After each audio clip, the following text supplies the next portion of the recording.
So those bits that you see there are the final bits that I need to get cast up for the finishing of the Martian tripod. But I will need to cast up 2 of those elbow pieces, and those are the ones that were having that weird sort of shrinkage issue, which is why I'm sort of redoing the sand. I've sifted out the sand and cleaned it up as best I can. I used probably about 1/3 of the original sand that I had. The rest of it I've sort of dumped out on the ground there. That'll be the area where I pour out the metal in case there's any spillage. It sort of just gives me a nice little catchment area. Apart from that 1/3 that I've kept, there's 2 more fresh bags of sand that's been added in there, and I've just started adding in the rest of the recipe with the coal dust and the bentonite clay there, and then adding in water as I need to sort of get the mix to the right consistency. This is some of the stuff that I've already mixed up, so you can see that it's a little bit lighter in colour than what I've used previously, and that's about the right sort of mix that I'm going for there now. You can see that it compresses quite well and it holds its edge when it breaks away.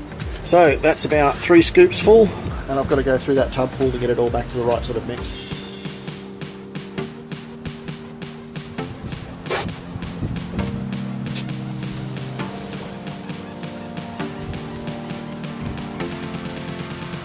One of the things I found that the sand was contaminated with these little flaky bits of rust, which was coming from the sides of the old ammo box I'm using to catch the sand. So as a result, I've lined that box with some of that aluminium sheeting stuff, which has given it a much cleaner surface, and that should just outright stop the contamination issues that I was having with it as well.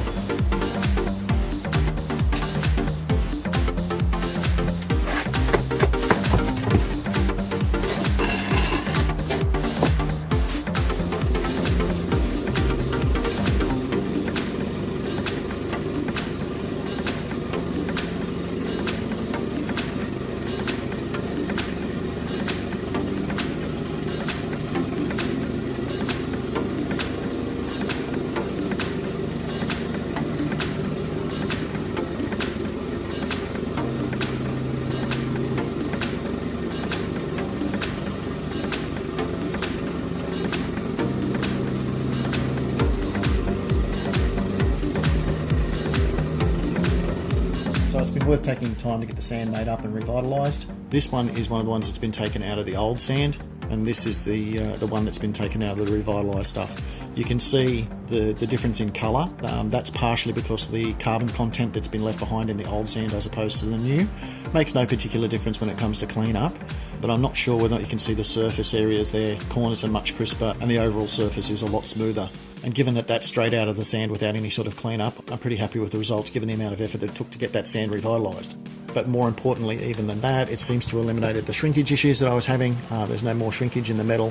I think it must have been the clay content was a little bit high and the metal was just cooling too rapidly, which is what causing that shrinkage issue. So it looks like the time I took to do that tidy up has been well worth it.